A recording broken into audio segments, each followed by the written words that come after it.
नमो ज्ञानेश्वरा नमो ज्ञानेश्वरा। निवृत्ती उदारा सोपान देवा। मुक्ताबाई नमो त्रिभुवन पावनी। आद्यत्रय जननी देवांची जयांचे केलिया स्मरण। होय सकळ विद्यांचे अधिकरण। तेचे वंदो श्री चरण श्री गुरूंचे ते नमस्कारोनी आता। अधर्माभि भवात् कृष्ण प्रदुषन्ति कुलस्त्रियः। स्त्रीषु दुष्टासु वर्ष्णेय जायते वर्णसंकरः। एथ सारासार विचारावे कवने काय आचरावे। आणि विधी निषेध आघवे पारुष्यती। कैवल्य साम्राज्य चक्रवर्ती विश्वमौली ज्ञानोबाराय सकल ब्रह्मनिष्ठ गुरुजनांच्या परमकृपेने श्री भगवती ज्ञानेश्वरीच्या पहिल्या अध्यायाचा आपण विचार करत आहोत। आम्ही या आततायी असणाऱ्या धृतराष्ट्रपुत्रांचा जरी या रणांगणामध्ये वध केला तरी पण आम्हाला पापाचाच आश्रय प्राप्त होईल। जगातल्या सगळ्या प्रकारच्या दोषांचा आश्रय किंवा वस्तीस्थान मी झाल्यामुळे अनंत जन्माची साधना केल्यानंतर जो परमात्मा आम्हाला हस्तगत झालेला आहे असा परमात्मा माझ्या हातून दूर होईल, हे भक्तराज अर्जुनाच्या मनातली असणारी आशंका किंवा भीती आहे। कारण कुळाचा घात केल्यानंतर जे सगळ्या प्रकारचे पातकं माझ्या अंगावर विराजमान होतील त्या प्रसंगाला मी कोणत्या देशामध्ये तुम्हाला पाहावं किंवा दोषयुक्त पुरुषाने तुमचं कसं अवलोकन करावं। परमात्मा ज्याच्याकडे दोष असतो तिथे चुकूनही जात नाही किंवा थांबत नाही। आपल्या सर्वांना हे विशेष उदाहरण माहिती आहे की महाभारत युद्धाचा प्रसंग प्राप्त झाला। सर्वांच्या मतानुसार असं ठरलं आता युद्ध कोणी निवारण करू शकत नाही, पण शेवटचा प्रयत्न करायला आपण काय हरकत आहे असं म्हणून परमात्मा स्वतः शिष्टाई करण्याकरता निघाले। द्रौपदी मातेने प्रभूला सांगितलं, प्रभो दुर्योधन हा दुष्ट बुद्धीचा असल्यामुळे ज्या अर्थी तो द्रोणाचार्य भीष्माचार्य कृपाचार्य यांचंही कोणाचं वचन ऐकत नाही, तुमचं काय ऐकणार आहे। पण भगवान म्हणाले तसं नाही। आगामी काळामध्ये जेव्हा या महाभारती युद्धाचा इतिहास पाहिला जाईल तेव्हा जगामध्ये पांडवांनी युद्ध टाळण्याकरता जेवढे शक्य होईल तेवढे प्रयत्न केले, फक्त दुर्योधनाने ऐकलं नाही। अशा प्रकारचा एक भाव तयार होईल ज्यामुळे पांडवांना कलंक लागणार नाही। आणि दुसरा प्रकार असा आहे, युद्धामध्ये जेव्हा जीवित हानी होते तेव्हा त्याचा दोष कोणावर तरी लागत असतो की नाही। ज्याने शिष्टाई करण्याचा प्रयत्न केला त्याला तो दोष लागत नाही, शिष्टाई ज्याने मान्य केली नाही त्याला तो दोष लागत असतो। म्हणून परमात्मा शिष्टाई करण्याकरता हस्तिनापुराला जातात। परोपरीनं धृतराष्ट्राच्या समोर सर्वांना समजावून सांगण्याचाही प्रयत्न करतात। 11व्या अध्यायामध्ये ओवी आली बघा, यया कौरवांची या घरा शिष्टाई धाडीलासे दातारा। या कौरवांच्या घरामध्ये हे दातारा शिष्टाई करण्याकरता आम्ही तुम्हाला पाठवलं। शिष्टाई असफळ झाली, दुर्योधन मान्य करत नाही आणि जेवणाचा मात्र आग्रह करतो। भगवान त्याच्या घरी असणारे मिष्टान्न पक्वान्न त्याग करतात आणि विदुर काकाच्या घरी जाऊन जोही पदार्थ आपल्याला प्राप्त होईल तो प्रेमपूर्वक भक्षण करतात। भाव काय आहे, दुर्योधनाकडे श्रीमंती आहे पण सगळ्या दोषाचा मूर्तिमंत पुतळा तो आहे, आणि विदुर काकाच्या घरी गरिबी असेल पण सर्व सद्गुणाची ती खाण असल्यामुळे जसा परमात्मा त्यांच्या घरी सहज न बोलवता जातो, सुखे येतो घरा नारायण, हा जसा प्रकार अनुभवलेला आहे तसं माझ्या ठिकाणी जर दोषांचं सगळं संक्रमण झालं किंवा दोषांचं आगमन झालं तर परमात्मा राहणार नाही। तो जशी अंतराय होईल मग सांगे आमुचे काय उरेल। भक्त जगत असतो तो भक्तीसाठी किंवा भक्ताचं सान्निध्य परमात्म्याला प्राप्त व्हावं या परस्परामध्ये प्रेम आहे बघा। परस्परम भावयंताः श्रेय परमवाप्स्यत। हे जसं 3ऱ्या अध्यायामध्ये घडतं आहे तसं भक्ताला आणि भगवंताला एकमेका वाचून करमत नाही। माझिया सेवा जी आले किंवा जया ऐसे लाभे तरी जिने एरवी मरण, किंवा 12व्या अध्यायामध्ये परमात्मा म्हणतात, तया लागी मज रूपा येणे तयाचे निम्मच येथे असणे। देवाचं अस्तित्व भक्तामुळे आहे, आणि भक्ताचं जीवन देवामुळे आहे. परस्परामध्ये हा प्रेमाचा प्रकार आहे. आणि जर कदाचित सगळ्या प्रकारची पातकं माझ्या जीवनात आली, तुझशी अंतराय होईल. मग सांगे आमुचे काय उरेल, तेने दुःखे ही फुटेल तुझ वीन कृष्णा. म्हणून या कौरवांचा वध करावा, मग आम्ही राज्याचा भोग घ्यावा. ही गोष्ट मात्र अघडती आहे, मी युद्ध करणार नाही. अर्जुना, तुला जेवढा विवेक आहे तेवढा समोरच्या लोकांना का नाही? त्याचं कारण लोभोपहत चेतसहा, यांचं अंतकरण लोभामुळे आवरल्या गेलेलं आहे. आणि ज्याचं अंतकरण लोभामुळे झाकलं गेलं असतं त्या पुरुषाला कुलाच्या क्षयापासून होणारा दोष किंवा मित्राच्या द्रोहापासून होणारा पातक हे दिसत नाही, म्हणून न पश्यंती. पण आम्ही मात्र या सगळ्या पापाला, दोषाला पाहतो आहे. आम्ही या पापापासून का बरं निवृत्त होऊ नये, अशा प्रकारचा परिहार दिला. आणि ऐका परमात्मन, कुलक्षय जर झाला तर काय होतं? कुलक्षय प्रणश्यंती कुलधर्मास्तनातनाः धर्मे नष्टे कुलं कृष्ण मधर्मो भिभवत्युत. देवा, जर कुलाचा क्षय झाला तर सनातनाः कुलधर्माः प्रणश्यंती, अनादिकालापासून चालत आलेले त्या कुळातले सगळ्या प्रकारचे कुलधर्म केवळ नश्यंती असं पद नाही आलं, प्रणश्यंती. प्रकर्षे करून मुळापासून ते सगळे धर्म नष्ट होऊन जातात. आणि धर्म जर नष्ट झाला तर काय होतं? कृष्णम कुलम, सगळ्या प्रकारचं कुल अधर्माने व्यापला जातं. धर्म जर निघून गेला तर अधर्माचा त्यामध्ये संचार होतो. आणि एकदा कुळामध्ये जर अधर्माचा संचार झाला तर त्याचा परिणाम काय होतो? तो परिणाम आता पुढे 4-5 श्लोकामध्ये परमात्मा किंवा भक्तराज अर्जुन विस्ताराने सांगतात आणि परमात्म्याच्या समोर सांगतात. जैसे उदाहरण दिलं आहे, काष्टे काष्ट मतीजे तेथ वन्ही एक उपजे, तेने काष्ट जात जाळीचे प्रज्वळलेनी. तैसा गोत्रीची परस्परे जै वद घडे मत्सरे, तरी तेने महादोषे घोरे कुळचे नाशी. मनोन येणे पापे वंशज धर्म लोपे, मग अधर्मचे आरोपे कुळा माझी. मत्सर किती घातक आहे त्याचा विचार या 3 ओव्यामध्ये आलेला आहे. उदाहरण दिलं आहे, ज्याप्रमाणे वनामध्ये सोसाट्याचा वारा सुटला तर झाडाच्या फांद्या एकमेकाला घासल्या जातात. सामान्य अग्नी त्या लाकडामध्ये असतो आणि जोरामध्ये वारा जर आला तर त्यातला सामान्य अग्नी विशेष भावाला प्राप्त होतो. 2 फांद्यांच्या घर्षणामधून जर अग्नीची ठिणगी खाली पडली तर अगोदरच वनामध्ये गवत वाळलेलं असतं. एक ठिणगी फक्त अग्नीची पडली तर वणवा लागतो. कशामुळे? त्या वणव्याला कारण फक्त 2 लाकडांचं घर्षण कारण आहे.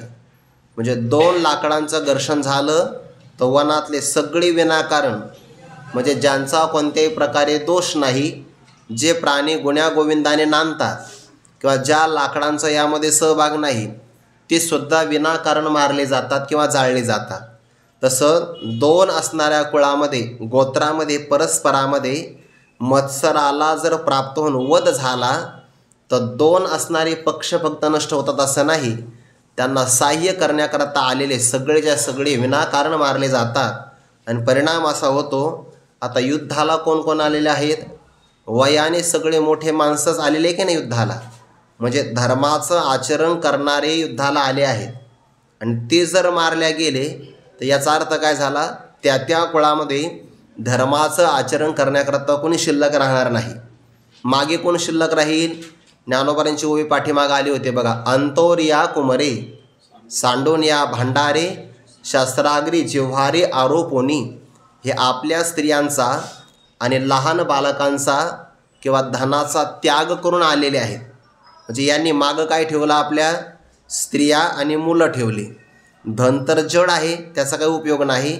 धर्माचरण 2 जण करू शकतात, स्त्रिया करू शकतात किंवा मुलं करू शकतात.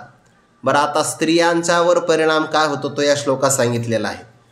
आणि स्त्रियावर परिणाम झाला तर बालकावरही परिणाम होतच असतो. एकतर अगोदरच ते लहान मुलं आहे. यद्यदाचरति श्रेष्ठस तत्तदेवे तरो जनाः स यत् प्रमाणम कुरुते लोकस्तदनुवर्तते. एत वडील जे जे करीती तया नाम धर्म ठेविती, तेची एरानुष्ठिती सामान्य सकळ. म्हणजे मोठी माणसं युद्धामध्ये मारल्या गेली, धर्माचरण करण्याची जबाबदारी लहान मुलावर स्त्रियावर आली, तर त्या कुळामध्ये धर्माचरण नष्ट झालं, प्रवेश केलाय अधर्मामुळे, आणि ते अधर्मामुळे प्रवेश झाला तर सगळं कुळ व्यापलं जातं, आणि मग परिणाम धार्मिकतेचा होत नाही, अधर्माचा प्रभाव होतो. तो या श्लोकामध्ये सांगतात. मनवून येणे पापे वंशज धर्म लोपे, मग अधर्माचे आरोपे कुळा माझी, त्या सगळ्या कुळामध्ये अधर्माचा प्रवेश होतो, आणि परिणाम पदच्छेदास आहे.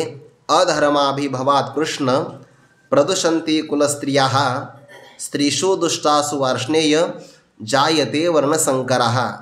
हे कृष्ण, अधर्माभिभवात, अधर्म व्यापला गेल्यामुळे कुलस्त्रियाः, त्या कुळामध्ये असणाऱ्या सगळ्या स्त्रिया प्रदूषंती, प्रदूषित होतात.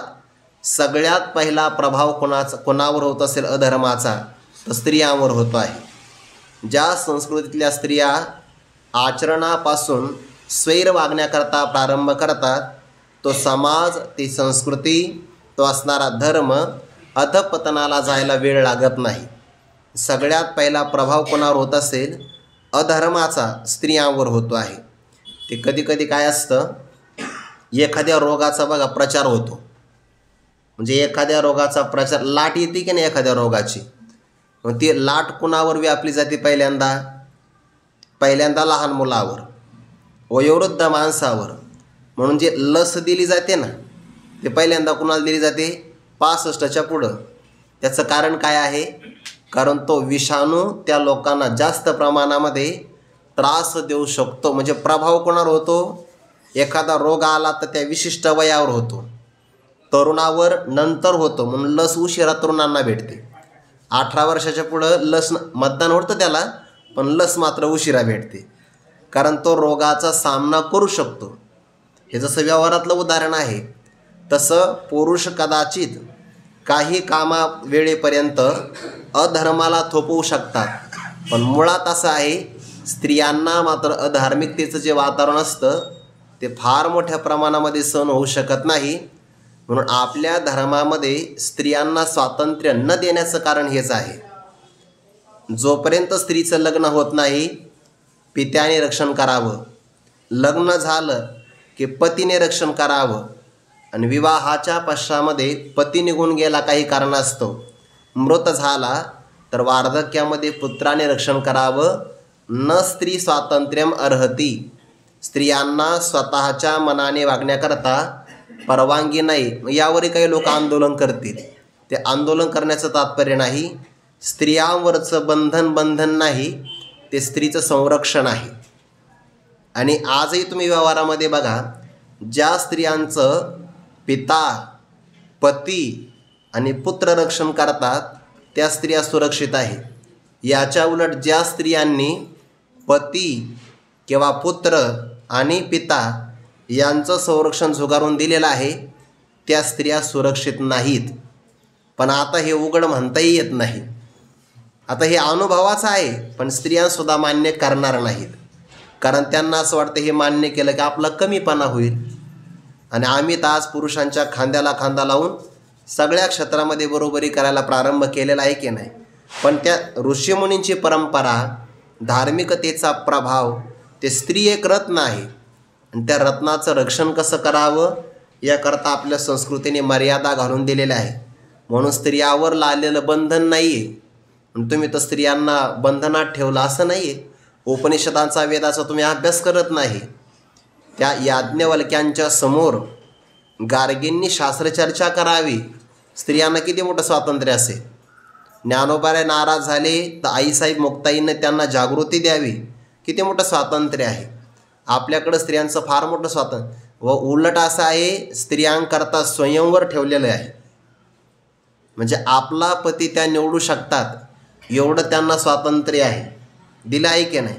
पारतंत्र्य नाही, पण एवढंही स्वातंत्र्य असेल तर रक्षणाकरता मात्र पिता रक्षती कौमारे, पित्याने कुमारावस्थेमध्ये स्त्रियांचं रक्षण करावं, पती लग्न झाल्यानंतर रक्षण करावं, आणि उतार वयामध्ये स्त्रीचं रक्षण पुत्राने करावं. न स्त्री स्वातंत्र्यम, कारण ती स्वतःचं रक्षण करू शकत नाही, असा त्याचा अर्थ आहे. म्हणून अधर्माचा प्रभाव जेव्हा होतो तेव्हा तो सगळ्यात पहिला प्रभाव होतो कुलस्त्रिया प्रदूषंती. त्यामध्ये सगळ्यांदा पहिल्यांदा कुलस्त्रिया प्रदूषित होतात. आणि एकदा स्त्रिया प्रदूषित झाल्या तर काय होतं, स्त्रीषु दुष्टाशु. हे वार्ष्णेय भगवंताकरता 2 संबोधन आले. कृष्ण म्हणजे आकर्षित करणारा. प्रभो आता आमच्या कुळाला तुम्ही कुठं आकर्षित करता हे काही सांगता येणार नाही.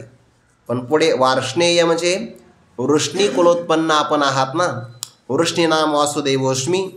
त्यामुळे ज्याप्रमाणे आपण आपल्या कुळाचा अभिमान धारण केला तसं आमच्याही कुळाला आपण संरक्षित कराल. पण दुष्टासु स्त्रीषु, ज्या काही अधर्माचा प्रभाव झाल्यामुळे प्रदूषित झालेल्या स्त्रिया आहे त्यांच्या ठिकाणी वर्णसंकर हा जायते. वर्णाचा संकर होतो.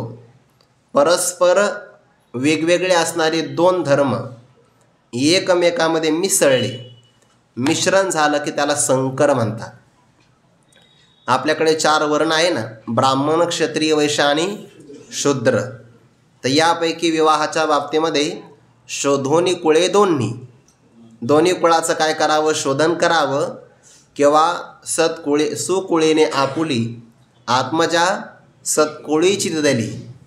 शास्त्रामध्ये असा विचार आलेला आहे की आदौ कुलम परीक्षेत, पहिल्यांदा कुळाचं परीक्षण करावं विवाह करत असताना. म्हणजे वराचं परीक्षण करत असताना पहिल्यांदा तो असणारा पुत्र ज्याच्याशी लग्न करायचं आहे किंवा आपल्याला कन्यादान करायचं आहे, तर दान देत असताना नियम असा आहे की जो समोरचा याचक आहे ना त्याचं पात्रता बघितली पाहिजे. देशे कालेच पात्रेच तद्दानम सात्विकम स्मृतम असं म्हटलं आहे की नाही. आणि विवाह करता सुद्धा हे सगळं आलं आहे बघा. देशही बघितला पाहिजे, विवाहाचा कालही पाहायला पाहिजे. नाहीतर मग पैसे मिळतात म्हणून रात्री 12:30 वाजता लग्न लावायचं हे काही योग्य नाही आहे. एक तर अगोदर लोक मुहूर्तच पाळत नाही आणि त्यातही पराकोटीचा कळस म्हणजे जेव्हा ते येतील तेव्हा धर्मशाळा मोकळीच आहे असं नाही चालत. ते देशे कालेच पात्रेच, पात्र बघावं लागतं पहिल्यांदा. काय पात्रता आहे, आदौ कुलम परीक्षेत. तुम्ही एकनाथी भागवताचा मुळात 5वा अध्याय वाचा. म्हणजे तुम्हाला विवाहाच्या संबंधाने सगळ्या योजना काय काय आहेत ते बघायला भेटतील. सगळा विस्तार मलाही करता येणार नाही. पण तिथं असं म्हटलं आहे, वेदेन करिता प्रेरणा विषयावरी सहज वासना. वेदाने प्रेरणा जरी नाही केली तर विषयाकडे मन सहज धावतं. सहज धावणाऱ्या मनाला आवरावं याकरता विवाह पद्धती वेदाने निर्माण केलेली आहे. सैराचारात त्यांनी प्रवृत्त होऊ नये. भलता स्त्री भलता नर, मग वर्णसंकर होऊ शकतो.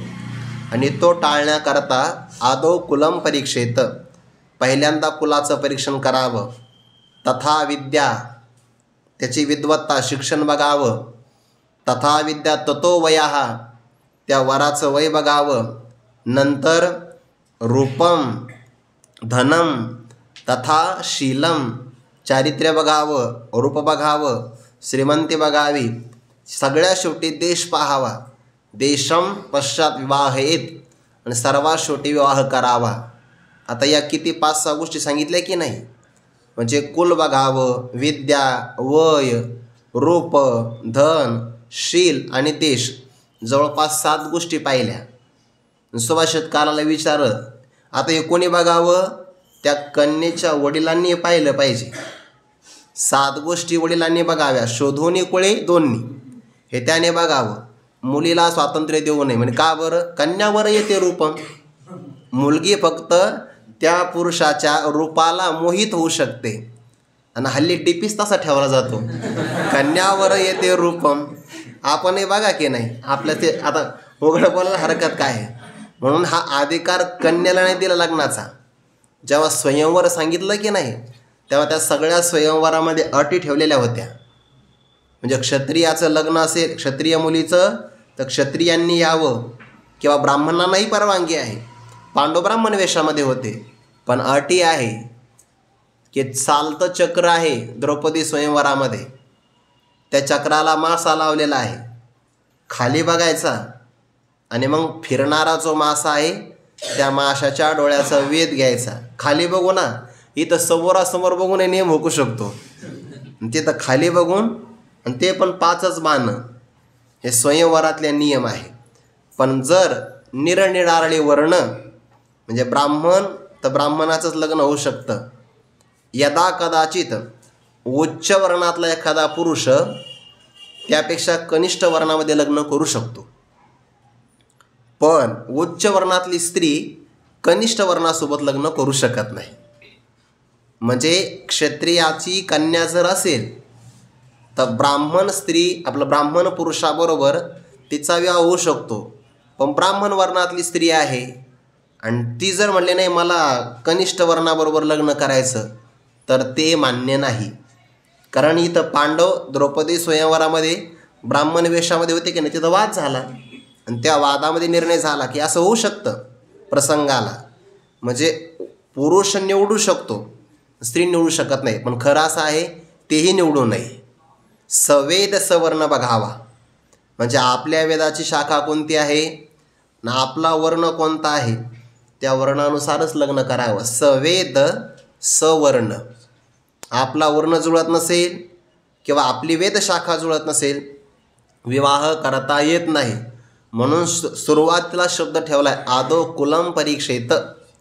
पहिल्यांदा कुलाचं परीक्षण करावं आणि 2 कुलाचं परीक्षण न करता मनाने जर विवाह करत असाल तर मग दुष्टाशु स्त्रीषु वर्णसंकराः जायते. संकराचे काही प्रकार आहे, निरनिराळे असणारे धर्म एकामेकामध्ये मिसळले की त्याला संकर म्हणतात. संकराचे बरेच प्रकार आहे. एक आहे भाषा संकर, 2 वेगवेगळ्या भाषा आहे. मग बोलताना अर्धे शब्द मराठी, अर्धे हिंदी, अर्धे इंग्रजी, हा भाषा संकर आहे. आहार संकर सगळ्यात मोठा कोणता असेल सध्याच्या काळात हा आहे. त्याच्याही अगोदर लग्नाचा आहेच म्हणा वर्णसंकर, पण सध्याला आहार संकर फार मोठा आहे. आपल्याला कळतच नाही काय खावं म्हणून, अजूनही कळत नाही. आपल्या ताटाचा जर विचार केला तर किती पदार्थ खावे, फार झाले ते 3 किंवा 4 पदार्थ असावे ताटात, किंवा लय फारच झाले तर 5. म्हणजे भात वरण, एखादा गोड पदार्थ, एक पातळ भाजी आणि चपाती किंवा भाकरी, एका काळात एकच खावं. आता गर्दी एवढी असते, राजेशाही थाळी आणि सगळे विरुद्ध पदार्थ. म्हणजे ते बासुंदी खाणार, श्रीखंडही खाणार, दही पण घेणार, आणि या सगळ्यांचा संकर झाला पोटामध्ये तर दवाखाने किती निर्माण होऊ द्या, किती शोध लावू द्या, आजार कमी होणार नाही. श्रीमंती किती असू द्या, कारण आहार संकर फार मोठ्या प्रमाणात आहे ना. आणि त्या बाबतीमध्ये तर आपण खूपच अडाणी आहे. म्हणजे एकतर आपल्याला कोणते कोणते पदार्थ एकत्र खावे हे कळत नाही, म्हणजे ते एक कळत नाही, आणि किती खावे हे तर अजिबात कळत नाही. म्हणजे अगदी आपल्याला असं वाटतं कालची एकादशी आहे तर निर्जला, आणि द्वादशीत पाहिलं तर 1 किलो श्रीखंड. कसा मेळ लागायचा आपला? एक दिवस काहीच नाही, एक दिवस भरपूर आहे. हा आहार संकर आहे, चालत नाही बरं का. विरुद्ध पदार्थ चालत नाही बघा. जो व्यक्ती विरुद्ध पदार्थ भक्षण करतो त्याला लगेच त्वचा रोग होतात. आहार संकरापासून वाचलं पाहिजे. पहिल्यांदा आपल्याला कळालं पाहिजे, एक सामान्य नियम सांगतो. दूध जर आपण एकत्र ठेवलं 5-6 तास तसंच राहू शकतं, सुरक्षित राहील. दुधामध्ये मीठ टाकलं तर, लिंबू पिळलं तर, याचा अर्थ काय झाला, त्याला ते सहन होत नाही. म्हणजे जे 2 पदार्थ एकत्र आल्यावर लवकर खराब होतात असे 2 पदार्थ एकत्र येऊ द्यायचे नाही ताटामध्ये. आणि जे 2 पदार्थ एकत्र आले तर काही हानी होत नाही, मग तेच खायचे. भाकरी आणि दूध खाल्लं तर त्याचा कालाही करून जरी ठेवला तरी ते काही लवकर नष्ट होत नाही, म्हणजे याचा अर्थ ते चालतात. पण जे 2 पदार्थ एकत्र आले, समजा ऊन पाऊस असतानाही, म्हणजे ऊन लागतं आहे, हवा आहे, किंवा वायू प्रकाश, हवा आहे, सूर्यप्रकाश आहे, म्हणजे बाहेर ऊन लागताना हवा लागताना जे पदार्थ लवकर खराब होतात, आणि आतमध्ये गेल्यावर तर हवाच नाही ना, ऊनही नाही, ते किती लवकर खराब होत असतील. म्हणून आहार संकरापासून वाचलं पाहिजे. सहज आठवलं म्हणून सांगितलं, मला काही विस्तार नाही करा त्याचा. भाषा संकर, आहार संकर, धर्म संकर. याचा धर्म वेगळा, त्याचा धर्म वेगळा. नाही म्हणे आम्ही कॉलेजमध्ये गेलो आमचा परिचय झाला, चालत नाही. हा धर्म संकर आहे. जाती संकर, वर्ण संकर, इथं वर्ण संकर आलाय बघा. हाही चालत नाही. हे सगळ्या संकरापासून वाचलं. वेश संकर आहे एक पुन्हा. आपला वेशही चांगला आपल्या देशाला, राज्याला, परंपरेला मान्य पाहिजे. अर्धा देश म्हणजे अर्धा वेश उत्तर भागातला आणि अर्धा वेश दक्षिण भारतातला आणि मध्यंतरी आपण राहतो आहे. कसं चालणार आहे? वेश संकरही फार चालत नाही बघा. हे सगळे साधक संजीवनीमध्ये आलेले आहे. येता येता वाचले म्हणून सांगितले. तुम्हाला सांगितले माझे तयार होतात मग. स्त्री सुदुष्टा सुवार्ष्णेय जायते वर्ण संकर. हा एकदा अधर्माचा पराभव झाला की स्त्रिया प्रदूषित होतात आणि दुष्ट स्त्रियांपासून मग वर्णसंकर होतो. का? त्या विचार करता स्त्रिया आमच्या पतीनेच कुळाचा नाश करण्याकरता मागं पुढं पाहिलं नाही, आम्ही कशाला पाहिजे, म्हणून त्या स्वैरवागाला प्रवृत्त होतात. आणि एकदा स्त्रिया स्वैरवागाला प्रवृत्त झाल्या की त्यामध्ये वर्णसंकर होतो. हे सध्याला धान्य आहे ना, धान्यावर नाव असं संकरित बियाणे, किंवा आता गायी आल्या काय म्हणतात हायब्रिड, संकरित आणि त्याचे परिणाम मग गावरान गाईच्या दुधाचे फायदे आहेत आणि या दुधाचे नुकसान जास्त आहे. आता आपण दूध घेतो का श्रद्धेनं आपण केमिकल घेतो, हा ज्याचा त्याचाच विषय आहे. दूध घेतो का आपण, गाईचं प्रमाण कमी आहे, त्यापेक्षा दुधाचं प्रमाण आणखीन कमी. बरं, लोकसंख्या मोठ्या प्रमाणात आहे, दुधाची मागणी जास्त आहे. मग आता दही पण आहे, ताकही मिळतं, पनीरही मिळतं, खवयांच्या दुकानामध्ये खवाही मिळतो. एवढ्या सगळ्या दूध पुरतंच कुठून? चहालाही दूध आहे, किंवा आपल्याला रात्री ते सुगंधी दूधही, मसाला दूधही प्यायला मिळतं. म्हणजे एवढं दूध येतं तरी कुठून नेमकं? याचा अर्थ काय?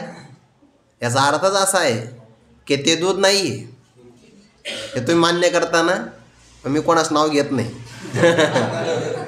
ऐका आता सगळं पुढे. ज्ञानोबा यावर भाषांतर करतात. अधर्माचा पराभव कुळामध्ये झाला तर मग काय होतं? ज्या कुळात अधर्माचा प्रभाव झाला त्या बाबतीमध्ये सारासार विचारावे, कवने काय आचरावे आणि विधी निषेधाघवे पारुष्यती. मला हे काही मनानं सांगायचं नाही, जे शास्त्रात आलेलं आहे त्यानुसारच आपण सांगितलं आहे.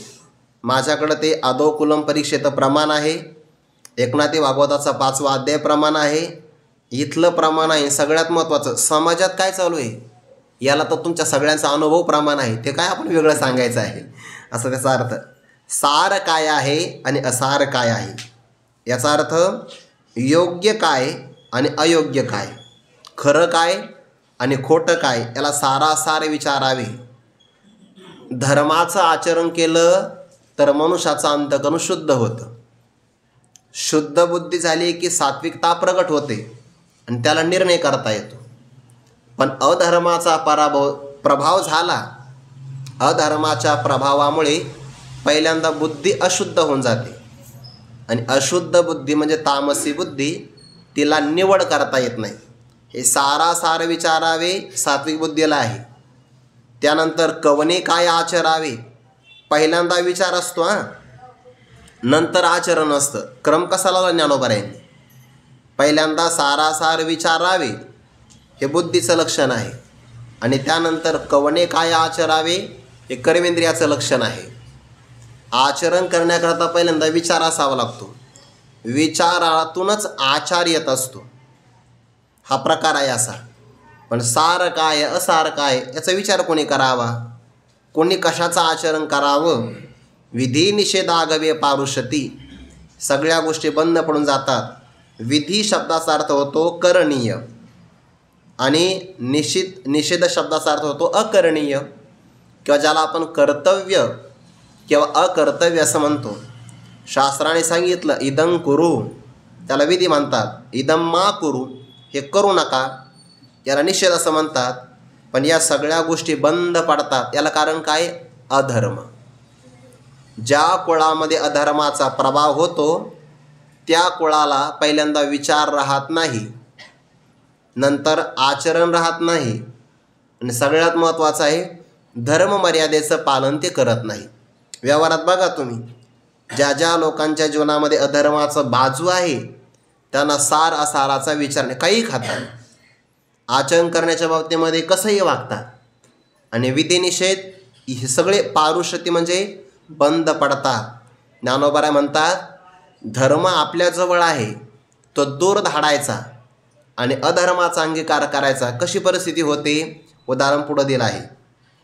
असता दीपदवडीजे मग अंधकारी रहाटीजे तरी उजूची काळ खुळीजे जयापरी तैसा कुळी कुळक्षय होय तये वेळी तो आद्य धर्म जाय मग आन काही आहे पापा वांचुनी. या दोन ओव्याचा एकत्र विचार आहे. आपल्याजवळ दिवा आहे. दिवा असता दीप दवडीचे असलेला दिवा आपण घालवावा, फुंकर मारली त्याच्यावर. अंधारात प्रवास करायचा आहे, दिवा जवळ आहे. एखादा व्यक्ती म्हणून नाही मला दिव्याची गरज नाही, फुंकर मारली, काय होईल? मग अंधकारी रहाटीचे आणि मग त्याने अंधारामध्ये फिरावं. दिवा असेल तर अंधारामध्ये चालला तरी अडचण नाही. दिवा मालवला आणि अंधारामध्ये थांबला नाही. अंधकारी रहाटीचे. बरं कल्पना करा, दिवा होता, फुंकर मारली, अंधारामध्ये जागेवर बसला तर अडचण ती नाही ना. अंधार करून घेतला आणि पुन्हा प्रवासालाही प्रारंभ केला तर ज्ञानोबा म्हणतात तरी मग ओजू म्हणजे सपाट जागा, चांगली जागा होती पण आडखोळीचे जयापरी. जागा जरी चांगली असेल पण साह्य प्रकाशाचा असावं लागतं ना. प्रकाश जवळ असताना जर चालला नसता तर हरकत नाही, पण प्रवासही करायचा आहे, दिव्याचा आधारही पुन्हा मालवून टाकला तर ज्याप्रमाणे तो सपाट जाग्यामध्ये सुद्धा अडखळला जातो, हे जसं उदाहरण आहे तैसा त्याप्रमाणे जर कुळी कुळक्षय होय, एखाद्या कुळामध्ये परस्परामध्ये मत्सर निर्माण झाला, गोत्रीची परस्परे जरी वद घडे मत्सरे, यामुळे कुळामध्ये कुळाचा क्षय जर झाला तर तये वेळी त्या प्रसंगाला तो आद्य धर्म जाय. आद्य म्हणजे अनादिकालापासून चालत आलेला किंवा पहिल्यापासून चालत आलेला हा धर्म कुठून आला आहे? ब्रह्मदेवाने प्रजेला निर्माण केलं.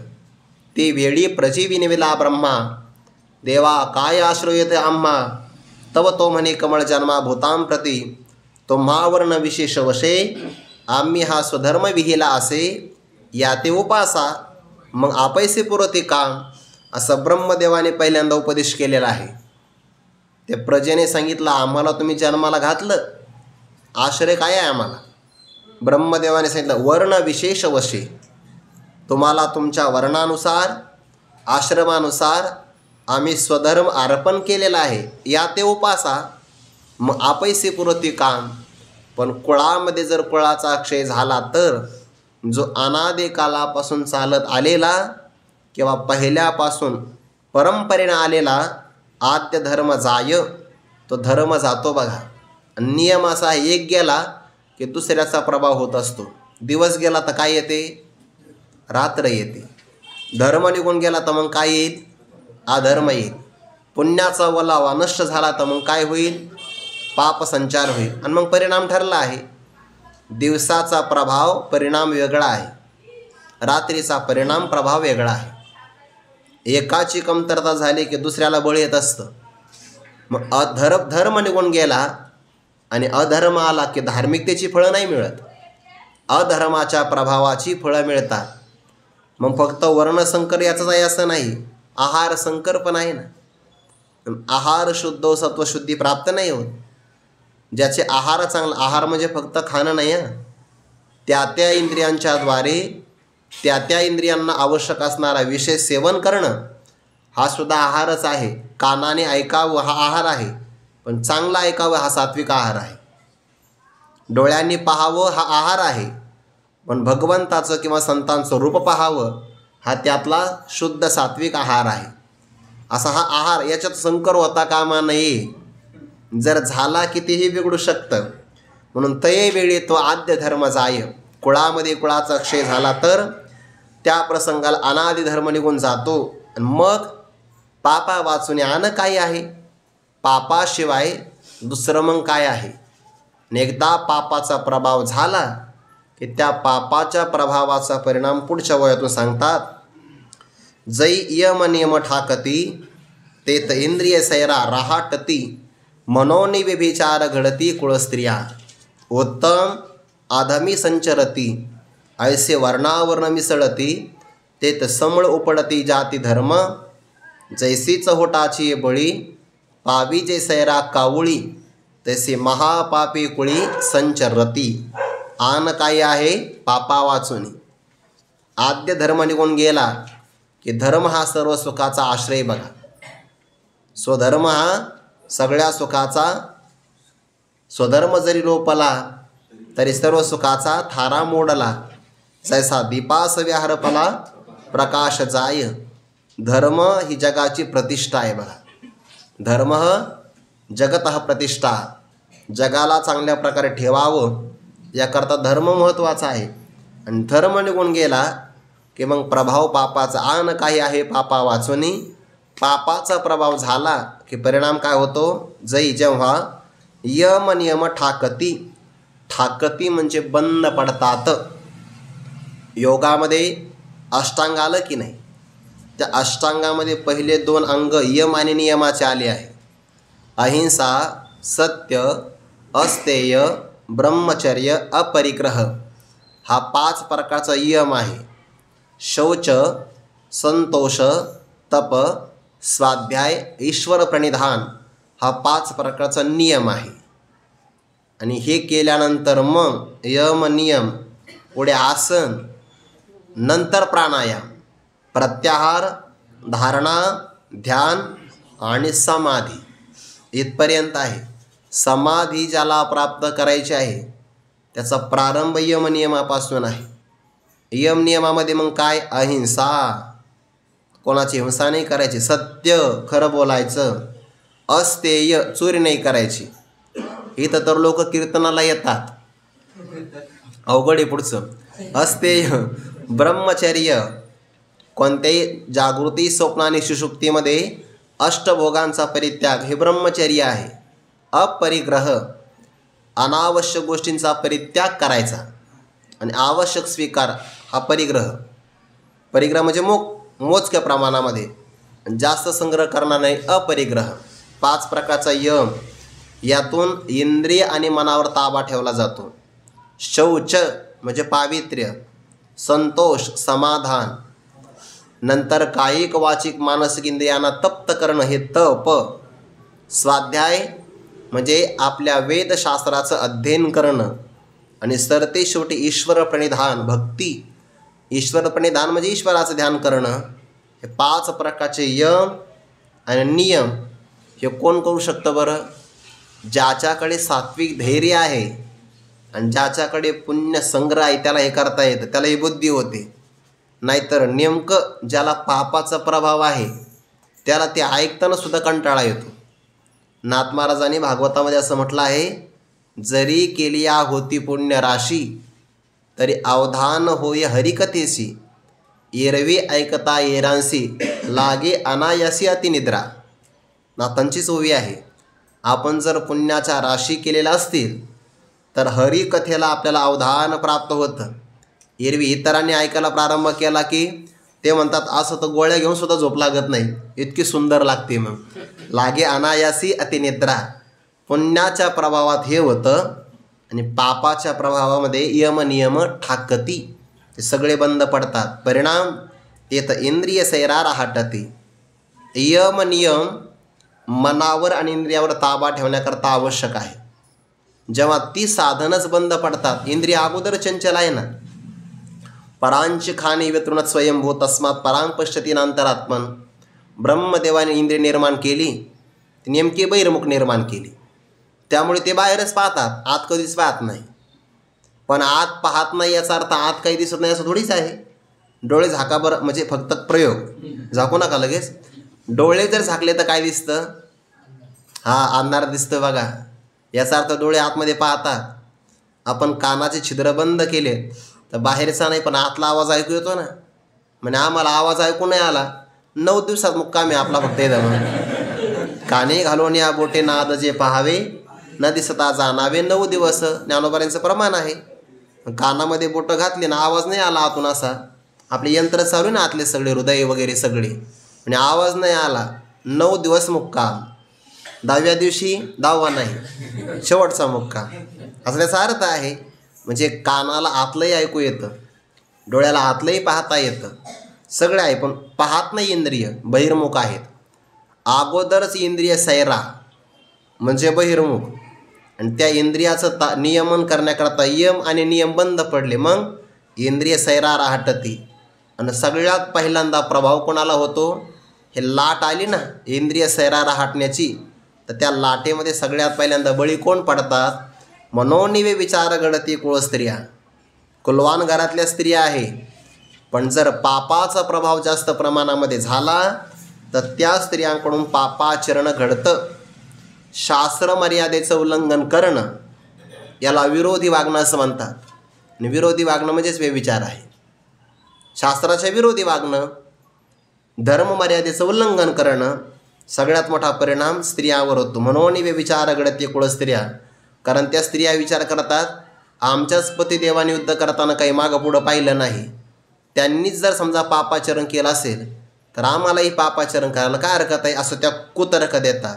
किंवा ज्या पुरुषाने एवढं मोठं पाप केलं त्याच्या संपर्कात जर त्या स्त्रिया आल्या तर त्याही स्त्रिया बिघडतात.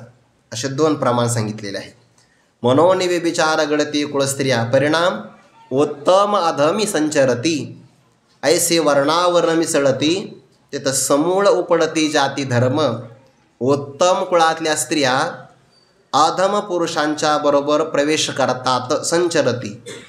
यामुळे वर्णावर्ण मिसळती, परस्परामध्ये ब्राह्मण क्षत्रिय वैश्य आणि शूद्र हे परस्परामध्ये मिसळतात, यालाच वर्णसंकर म्हणतात.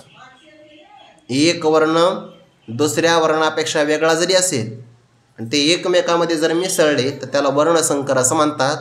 वर्णावर्ण मिसळतील परिणाम ते तर समूळ उपडते जाती धर्म. मुळापासून सगळ्या प्रकारचे जाती धर्म, ब्राह्मण क्षत्रिय वैश्य आणि शूद्र हे जाती के नाही, हे सगळेच्या सगळे धर्म त्या वर्णाचे जाती धर्म मुळापासून उच्छेद पावतात. आणि धर्म हा सगळ्याचा ओलावा आहे बघा. जिथं धर्माचा आश्रय गेला, हे बघा, धर्मो रक्षती रक्षितः. धर्माचं रक्षण करतात, धर्म त्याचं रक्षण करतो. आणि जो धर्माचा उच्छेद करतो, धर्मही त्याचा उच्छेद करून टाकतो. नियम ठरलेलाच आहे.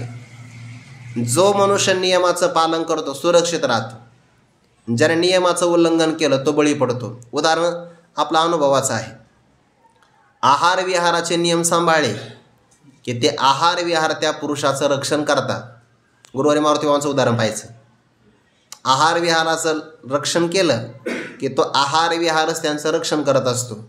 आणि एखादा व्यक्ती होतो, नाही मला त्यांनी आग्रह केला, मग खाताना आपल्याला ते बरं वाटतं आहे, पण नियमाचं उल्लंघन केलं की आपल्याला रोग होतो की नाही. याचा अर्थ काय? धर्माचं रक्षण तुम्ही कराल, धर्म तुमचं रक्षण करतो. आणि तुम्ही धर्माला सोडलं की धर्मही तुम्हाला सोडून देतो. समूळ उपडती जाती धर्म. आणि मग जाती धर्म उच्छेद पावला की त्या कुळावर प्रवेश कोण करतं, झडप कोण घालतं? महापातक. कशी? उदाहरण पुढे देतात. जैसी चोहटाची बळी पाविजे सैरा कावळी, तैसे महापापे कुळी संचरती. चौहट म्हणजे 4 वाटा एकत्र होतात, त्याला चौवाटा म्हणतात. आणि चौहटाची बळी म्हणजे त्या चौकामध्ये ठेवलेला बळी, त्याला चौवाटा म्हणतात, चौफुली म्हणतात, चौक म्हणतात किंवा चौरस्ता म्हणतात. हे त्याला नाव आहे. सगळे 4 रस्ते एकत्र मिळतात की नाही, त्याला आपण चौक असं म्हणतो आहे, चौवाटा. आणि त्याच्यावर बळी ठेवला, मग त्या बळी म्हणजे एखादा पदार्थ भाग, तो त्याच्यावर कोण झडप घालतं? पाविजे कावळी. सैरा कावळी. कावळीने फक्त कावळीच्या तर असं नाही आहे. सैरा म्हणजे सैरा वैरा वागणारी कावळी. म्हणजे विवेक कावळ्या नाही द्यायचा, वांता का वाढलिया साजुका का सडलिया. हा जसा कावळ्याला विवेक नाही, मग ते कावळे येतात. म्हणजे चव्हाट्यावर असणारा बळी एकतर तो ठेवला ती जागाच पुन्हा चव्हाटा आहे, त्यातही पुन्हा कावळा. ज्ञानोबा म्हणता, ना तरी पोरोडाश जायसा न घापे वृद्ध तरी वायसा. पोरोडाश म्हणजे यज्ञाचा भाग आहे. कावळा जरी एखादा वृद्ध झाला तरी कावळ्याला तो भाग देऊ नये, कारण तो त्याचा अधिकारी नाही. मग कावळा अधिकारी कुठला इथला? चोटाचे बळी, पावेजे सैरा कावळी, किंवा षड्रस वाढिले, खापरी षड्रस वाढिले वाढून चोटा ठेविले, ती सुनियांचे उपयोग आलेच या परी. कुत्रे त्याचे अधिकारी आहेत. म्हणजे चौकामध्ये ठेवलेले पदार्थ बळी, जसे त्यावर सगळे कावळे झडप घालतात, तसं ज्या कुळातून जाती धर्माचा उच्छेद झाला आहे त्या कुळावर महापापे संचरती, महान महान पातक तिथं प्रवेश करतात. म्हणजे हे पाप आणि पुण्य हे काही फक्त कल्पना आहे. ह्या कल्पना नाही आहे, ह्या चांगल्या प्रकारच्या संकल्पना आहे. तुम्ही अनुभव घेऊन पहा ना. तुम्ही पाप आणि पुण्य अमान्य कराल, त्याचा परिणाम तुम्हाला अमान्य नाही करता येणार. माणसं सत्य नाकारू शकतात, सत्याचा परिणाम नाकारू नाही शकत. पाप आणि पुण्य कल्पना नाही मान्य करणार लोक, कदाचित तर्क देतील, पण पाप आणि पुण्याचा परिणाम तो नाही नाकारू शकत, तो स्वीकाराच लागतोय. आणि एकदा संकर झाला तर मग काय होईल पुढे सांगतात. संकरो नरकाये व कुलघ्नानाम कुलश्च पतंती पितरो हेषां लुप्तपिंडोदक क्रियाः. संकरः नरकाय एव कुलघ्नानाम कुलश्च पतंती पितरः हि येषां लुप्तपिंडोदक क्रियाः च. भाग असा आहे. आणि संकरः, पाठीमागचा शब्द घ्यायचा वर्णसंकरः. वर्णाचा संकर जो झाला तो नरकाय एव, नरकालाच प्राप्त करून देतो. पण कुणाला? कुलघ्नानाम, ज्याने कुलाचा घात केला त्याला, आणि च कुलस्य, सगळ्या कुलाला. म्हणजे कुळाचा घात करणारा कुलघातकी हाही नरकाला जातो, आणि त्याच्यामुळे त्या कुलाला सुद्धा नरकाला जावं लागतं. यातले दोन प्रकार आहेत. प्रकार असा आहे की कुलातला जो काही पुत्र असतो ना, तो पिंड अर्पण करतो श्राद्ध करत असताना, किंवा उतक म्हणजे तर्पण अर्पण करतो, आणि त्याने पिंडदान केलं किंवा तर्पण अर्पण केलं की त्याचं पुण्य त्याच्या मागच्या कुळातल्या पितरांना प्राप्त होतं. जोपर्यंत त्यांना हे पुण्य मिळत राहतं तोपर्यंत ते पुण्याच्या प्रभावाने स्वर्गात राहतात.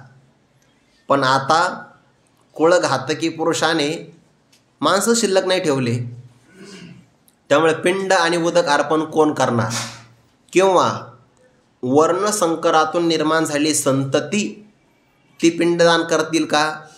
ते म्हणतील आम्हीच अमर्यादेतून निर्माण झालेलो आहोत, म्हणजे धर्ममर्यादेचं उल्लंघन करून आमचा जन्म झाला आहे. जर आमच्या मूळ असणाऱ्या जन्म देणाऱ्यांनीच धर्ममर्यादा नाही सांभाळली तर आम्ही धर्माचं काय पालन करावं, म्हणून ते पिंडदान करत नाही. म्हणजे एकतर बरं केली समजा पिंडदानाची विधी त्यांनी, तर पितरांना ते स्वीकार होत नाही, पितर त्यांच्याकडून ते घेत नाही, कारण हा शुद्ध नाही ना, याच्या हातून घ्यायचं कसं, म्हणून ते पितरही घेत नाही. परिणाम मग पुण्याचा प्रभाव कमी झाला की त्यांना खाली यावं लागतं. मग पितरात दोन प्रकार, एक आजान पितर आणि एक मर्त्य पितर. जे आजान पितर आहे त्यांचं अधपतन कधी होत नाही, पण जे मृत्यू लोकातून जातात त्यांना मर्त्य पितर असं म्हणतात. त्यांना या कुळाने जर पुरवठा केला पुण्याचा, श्राद्ध तर्पणाचा, तर ते वरवर जातात. यांच्याकडून ते बंद झालं की ते खाली खाली येतात. त्यातलाही पुन्हा बारकावासा आहे, ज्या पितरांना या कुळाशी स्नेह, ममता, आसक्ती असते त्यांचंच अधपतन होत असतं. ज्यांनी जिवंतपणामध्ये मरणाईलीकडे मज मिळवणे गेले पुढे, मरणी आणिकीकडे जातील. जे जिवंत असताना ज्यांनी संबंध तोडला आहे त्यांना ही अधोगती भोगावी लागत नाही. पण सामान्य नियम असा आहे की मात्र संकरा हा नरकाय व कुलघ्नानाम कुलश्च. कारण का? ही नाम कारण येषां पिंडोदक लुप्त पिंडोदक क्रिया, यांच्या पिंडदानाच्या क्रिया लुप्त झाल्यामुळे पितराहा पतंती, जे पितर आहे ना, मर्त्य पितर, ते मात्र पतित होतात, खाली खाली येतात. ज्ञानोबा त्याचं पुढं स्पष्टीकरण सांगतात. मग कुळातया अशेखा आणि कुळघातका एर एरा नरका जाणे आथी. मग तया अशेखा कुळा, कोणत्या कुळामध्ये? ज्या कुळातले जाती धर्म उच्छेद पावलेले आहेत ज्या कुळामध्ये महापापांनी प्रवेश केलेला आहे अशा त्या सगळ्या कुळाला आणि कुळ घातका, ज्यांनी या कुळाचा घात केला, एरा एरा या परस्परांना नरका जाणे आधी, स्वर्गाला नाही जाते, नरकाला जातात. बाकी दुसरी कोणती त्यांना गती प्राप्त होत नाही. कारण गतीचे प्रकार तीन आहे: स्वर्ग, संसार, नरकावस्था. उत्तम गतीमध्ये तर मोक्ष नावाची गती, पण या गती स्वर्ग, संसार, नरक यांना नरकाची गती प्राप्त होते. मग सांगा हे सगळं झालं कशामुळे? फक्त कुळाचा घात झाल्यामुळे. कुळाचा घात कशामुळे होईल? युद्धामुळे. म्हणून मला युद्ध नाही करायचं, अशी एवढी परंपरा देतात. या कल्मशाची थोरी सांगेन तुझं. देखे वंशवृद्धी समस्त या परी होय पतित, मग ओवांडिती स्वर्गस्थ पूर्व पुरुष. देखे बघ परमात्मा, वंशाची वृद्धी म्हणजे वाढ.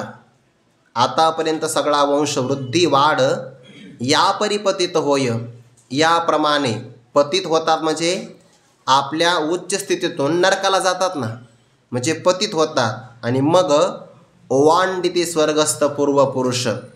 आता या कुळाचंच अधपतन झालं तर याचा अर्थ काय होईल? अधपतित असणाऱ्या कुळापासून जे काही पूर्व पुरुष आपले स्वर्गात राहतात त्यांना पुण्याचा पुरवठा होणार नाही, कारण कुळच पतित झालं की नाही. मग ओवांडिती स्वर्गस्थ पूर्व पुरुष, स्वर्गामध्ये स्थित असणारे पूर्व पुरुषसुद्धा खाली येतात. का बरं? ढकलले जातात. त्याचं कारण जेथ नित्यादी क्रिया ठाके आणि नैमित्तिक क्रिया पारोखे, तेथ कवना तिळोदके कवनारपी, तरी पितर काय करीती, कैसेनी स्वर्गीय वसती, मनोनीती ही येती कुळापाशी. नित्यादी दररोज केलं जातं ते कर्म, त्याला नित्यकर्म असं म्हणतात. प्रसंग विशेषाला केलं जातं त्याला नैमित्तिक कर्म असं म्हणतात. नित्यादी क्रिया बंद पडली, नैमित्तिक क्रियासुद्धा ज्या ठिकाणी बंद झाली. मग आता जो नित्य आणि नैमित्तिक कर्म करत नाही तर तो श्राद्ध आणि तर्पणाचा विधी कसं काय करणार? कवना तिळोदके कवनारपी.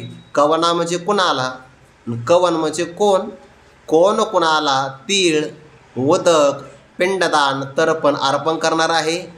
पितरांना तोपर्यंतच राहता येतं जोपर्यंत त्यांना हे अर्पण होतं. त्यांचा पुरवठा बंद झाला तर मग तरी पितर काय करीती, पितर तरी काय करतात? कैसेनी स्वर्गीय वसती, स्वर्गात ते कसे राहतील. मनोनीती ही येते कुळापाशी, म्हणूनच ती असणारी पूर्व पुरुष किंवा पितर आपल्या कुळाजवळ येतात. आणि कुळ कुठं गेलेलं आहे? कुळ 52 सांगितलं, एरा एरा नरका जाणे आती. म्हणजे कुळ जिथं गेलं तिथंच ते सगळे पूर्व पुरुष येतात. कुळ गेला आहे नरकाला म्हणून तेही नरकालाच येतात. एवढं अधपतन कसं काय झालं? होऊ शकतं. उदाहरण देतात, जैसा नखाग्री व्याळ लागे तो शिखांत व्यापी वेगे, तेवी आब्रह्मकुळ अवघे अवघे आपलं विजे. नखाच्या टोकाला सर्प लागला, तो सर्प भयंकर विष शिखांत शेंडीच्या अंतापर्यंत ते विष व्यापलं जातं. त्याप्रमाणे आब्रह्म, आपल्या संस्कृत ज्ञानेश्वरीमध्ये अर्थ असा केला आहे, आब्रह्म म्हणजे ब्रह्मदेवापासून पुढं, म्हणजे ब्रह्मदेव सोडून द्यायचा. आब्रह्म म्हणजे ब्रह्मदेवापर्यंत गेलेलं सगळं अवघे कुळ आपलं विजे. सगळं कुळ पतनाला प्राप्त होतं. आणि म्हणून प्रभू मला युद्ध करायचं नाही. आणखीन काही विचार आहे तो आपण उद्या पाहू. पुंडरीक वरदारी विठ्ठल श्री ज्ञानदेव तुकाराम माऊली ज्ञानेश्वर महाराज की जय. जगद्गुरु तुकाराम महाराज की जय. गुरु जोग महाराज की जय.